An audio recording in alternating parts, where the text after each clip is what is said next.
get situated. It's early morning here. I got a little bit of time before I have to head upstairs. So let us all chat for a little bit. So there's been a situation lately where I'm being accosted online by atheists. Such has been the case for quite some time, but the whole idea of these folks doing this, they get upset about people having different viewpoints. Now, you'd like to think that people would come to a conclusion to kind of live and let live. Like, if you don't have any consequence in your life, if you don't have any sort of repercussions as to what you do, then there shouldn't really be an issue with anybody else in the way that they live or what they think. But for some reason or another, individuals seem to have this idea that anybody that doesn't see things the way that they see things is a complete idiot, is that they're lacking intelligence in certain areas. And I really don't see how people think that way. But I'll try to walk through this process and understand to some degree why they may think that way. So I'll start briefly by saying hello to everyone in the chat. Thank you for tuning in. Let's go ahead and get started. So this guy wanted to chat with me on his channel. Says he wants to know what I think, or why I think what I think. Now, first off, this is concerning flat Earth. Now, I don't think that the Earth is flat. I know, in fact, that the Earth is flat. And the reason why I know that is just the simplest explanation is because most of the Earth is water. Water in large quantities does not bend around a ball. Anytime you have a ball, you pour water on it, and the water falls right off. Gravity is a myth. Things rise and fall due to the density of those objects. I just put up a video last night where, Isaac Newton supposedly had an apple fall onto his head. Now, I took that apple, I dropped that apple into water. The apple floated in that water, okay? And then I dropped a rock into the water. The rock fell to the bottom of the container of the water. Now, before I dropped that apple in, the surface of the water was flat, because the surface of all water in large quantities, when it reaches the edges of its container, the surface is flat. But the apple floated in the water because it is less dense, okay, than the water. And that's why it was able to float. The rock is more dense than the air, the apple, and the water, and so the rock fell to the bottom of the container. And depending on how deep the container would have been, whether it's an ocean or not, or a pool, the rock's going to continue falling to the bottom. Everything is just finding its balance within the medium through which it rises and falls. Density in the air, buoyancy through water. That's the way it is. So gravity, people still want to say, well, what's the force pulling things down? There is no force pulling things down. Okay, a 45-pound weight is not 45 pounds based on gravity. That's nonsense. Mass is supposed to be pulling things towards each other. No, that's what they told you about how things work out in space. But that hasn't been proven. That's just by observation, because it can't be duplicated here on Earth. Okay? I saw an episode of Family Guy where there was kind of a joke where Peter walks into the room, and it's like Brian were kind of messing with him, and they started throwing stuff at Peter, and then it started to orbit around him. Like he had put on weight, and things just started to orbit around Peter. Okay? That only happens in cartoons. There's nothing orbiting around anything else here on Earth. So, water lays flat. Most of the Earth is water. Okay? Gravity's a myth. So water's not sticking to the underside of a spinning ball. That's the basics of flat Earth. That's why I believe what I believe. If you didn't know, there it is. So, that's what I think about that. Now, what's been going on lately is that folks are coming to me saying that ridiculous phrase. People are saying there's no God. Really? You think not? You believe that some way or another, that the earth, the way that it is, the way that things have formed themselves in this reality, have all come by a random set of circumstances, accidental in nature. That in itself shows that you haven't really sat down and given a whole lot of thought as to how things work. The world works in perfect order. We have our seasons. We have our times to grow. We have our times to, to reap. There's harvest coming. There's seasons where you have to store things away. We all know when summer's coming. We all know when winter's coming. Okay, we know how the water cycle works and all that. The relationship. Well, here the whole idea of atheism and this whole godless idea comes from the idea of nothing at some point billions of years ago exploding into everything. Now this can't be duplicated. It can't. You can't have nothing come from something or something come from nothing. That makes absolutely no sense. I mean, seriously. So moving along, the way that things work in perfect order could not be the result of some sort of cosmic accident, this massive hiccup that happened billions of years ago. Explosions out of nothing, creating the way that things work in perfect order the way that they do. That would be something like a bomb going off in a junkyard. And from that junkyard, the ashes clear and you wipe everything away and you find a Ferrari. Nicely put together. It's got the candy paint and all that. It's got 8-speed or whatever. In a junkyard from a random explosion. Explosions do not create. Explosions destroy. By nature, you know that. Every explosion that you have seen or heard of has destroyed. No explosion has created anything. Okay? So there is that. Randomness. Randomness does not create order. All right? That's one of those cornerstones of the whole deception that we're all falling victim to, or we're subjected to, that is. The whole idea of order out of chaos. That's one of those, one of the key tenets to the powers that shouldn't be.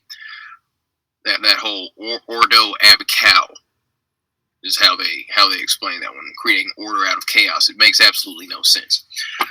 So there are things in nature that can be observed that obviously cannot be random occurrences, things that just happened out of nowhere. So, I mean, just consider mankind, human beings, we breathe in oxygen. Then we exhale carbon dioxide. Trees produce oxygen for us to breathe. We exhale carbon dioxide. The trees intake the carbon dioxide and produce more oxygen for us to breathe. It's a symbiotic relationship there.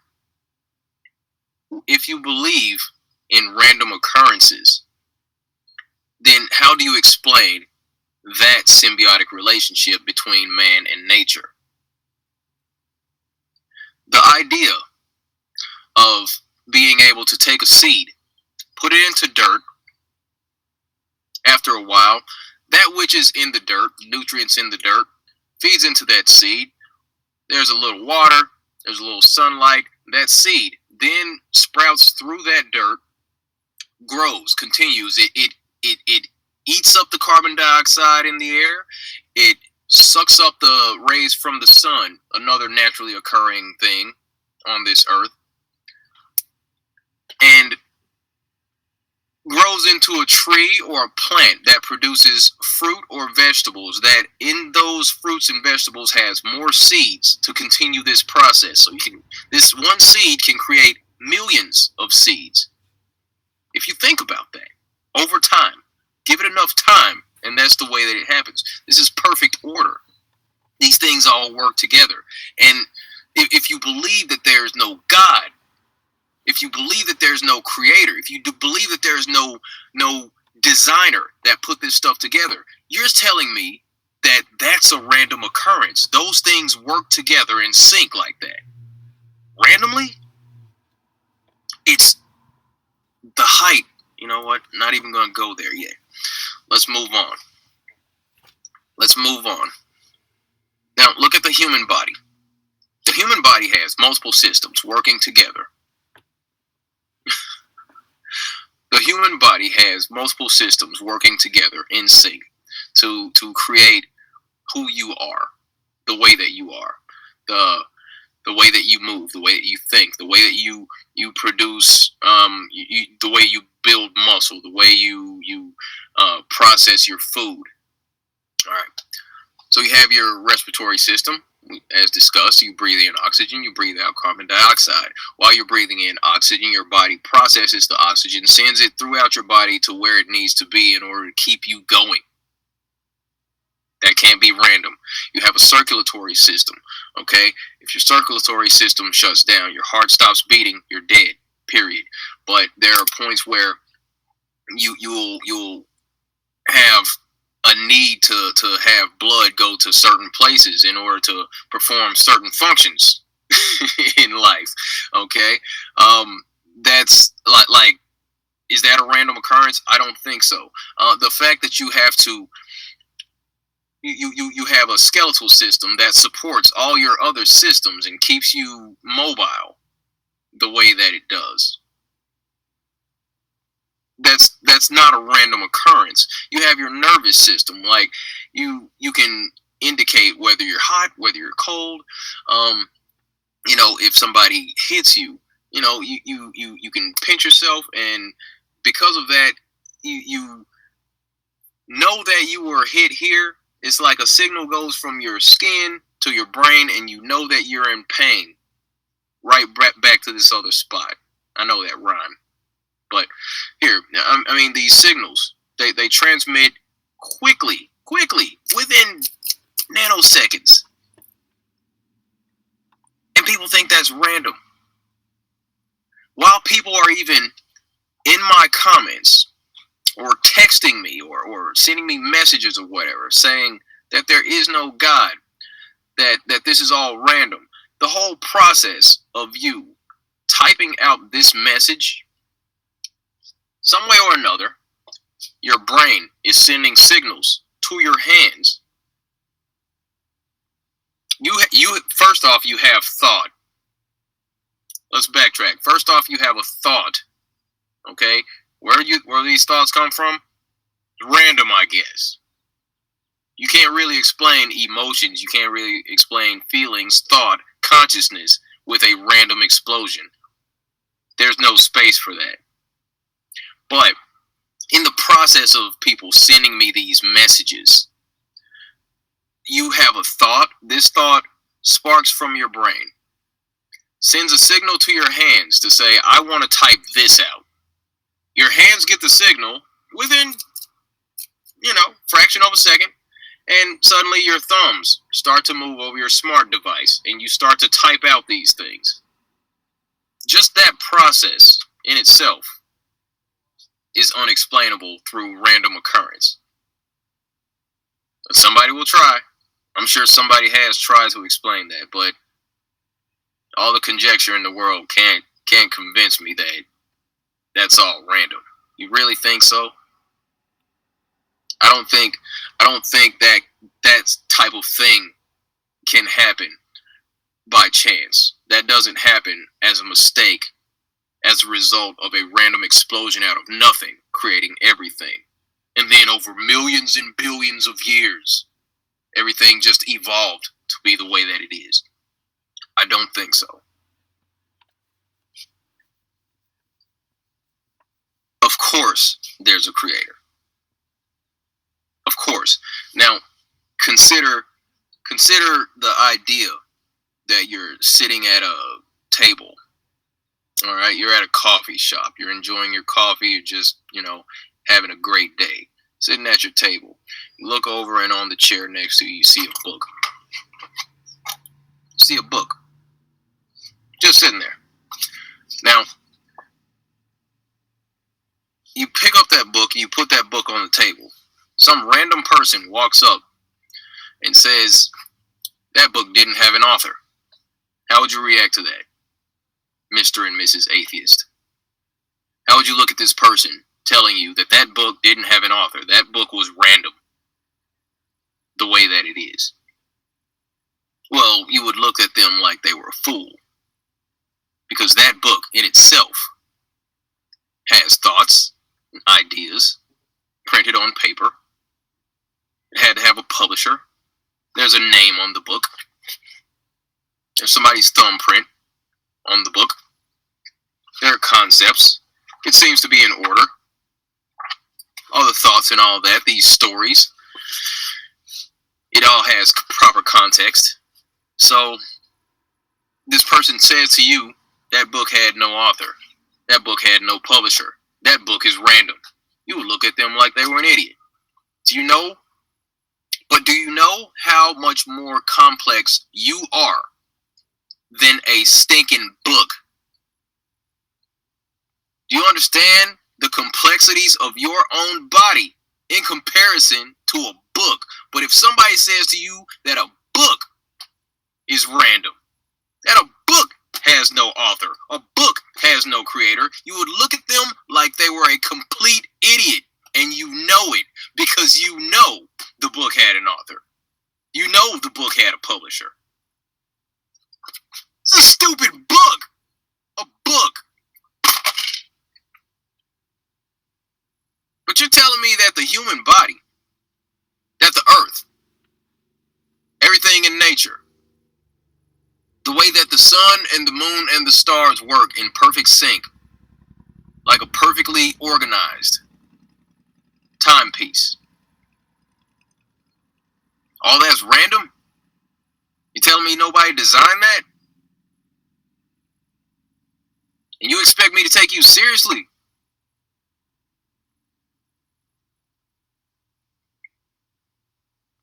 The book has no author. The book's random. Really? Earth is... There's no God. Earth is random. This all came from an explosion from nothing. And you want me to take you seriously? You kidding me?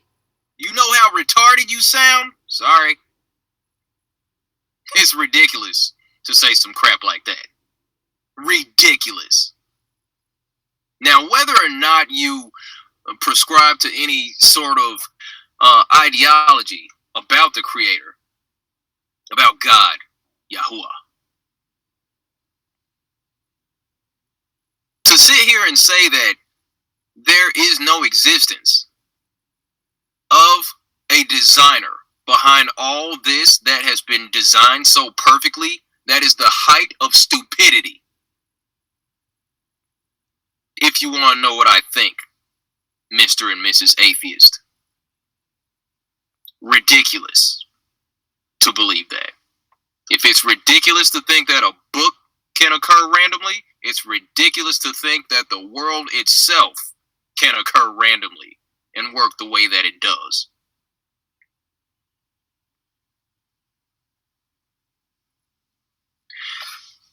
And from that thought, from that idea that all of this is just ridiculous and random occurrence, that whole idea that the Big Bang created this and that, and the Earth began to cool, the artichoke, no. And all started with a Big Bang. Bang! No. So, that puts us in this vast universe where there are billions and trillions of stars and infinite galaxies out there. And the nearest star is trillions of miles away. And there are these other planets that are harboring life. in the grand scheme of things, in looking at what I used to look at, I used to look at this stuff. I probably told you about this. There's this video called The Known Universe, where they start off in the Himalayas. They start off in the Himalayan mountains, and they back off. And then you can see the whole continent. You back off more, you can see the Earth. Then you can see the solar system. Then you can see the galaxy. And it all just falls. The whole galaxy looks like just one small star, and they back up even further. They pan back and back and back. And this is the whole Milky Way galaxy. Looks like a little speck. And then they pull it back even more, where the whole Milky Way galaxy looks like just nothing in the vastness of all this empty space. And they tell you all that so you feel small and you feel insignificant. And as a result of that, you feel that way yourself, and then you internalize that and you start to look at other people as if they are insignificant and that they have no value. That idea causes you to have low self-worth, so you hold other people in a position where they have low self-worth also. This results in just the most vile, malicious behavior. This causes you to treat people like they just aren't good enough for you, and it's not right. That is not the way of nature. Nature is supposed to be cooperative. We do have value, all of us. We are not small. We are not insignificant. We have purpose. We have value. There's a reason why we're here. There's a reason why you're here. You are not a mistake. You are not an accident.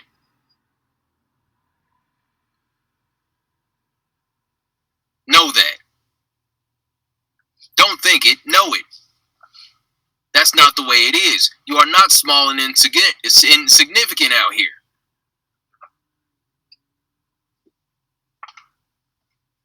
Understand that. Now, if you have a problem with God, that's on you. If you don't like a set of circumstances, the hand that you've been dealt in one regard or another, that's on you. That's between you and the Creator. But to deny the existence of that Creator, that's just ridiculous. I'm sorry. Not sorry. Got to give you some real talk on this one. But it's almost time for me to go ahead and head upstairs. So I'm going to go ahead and cut this one short. I appreciate you for tuning in. Just had to get that off my chest real quick.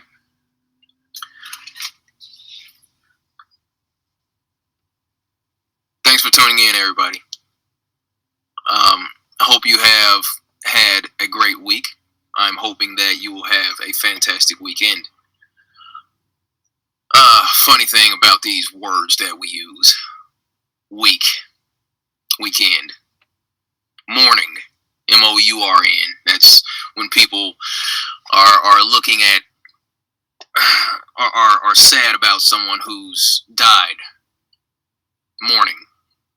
You know, you work, spending your energy all throughout the week. And by the time you've come to a point to where you can do what you want to do, you've been weakened going into your weekend. Wordplay. Good Lord. All right.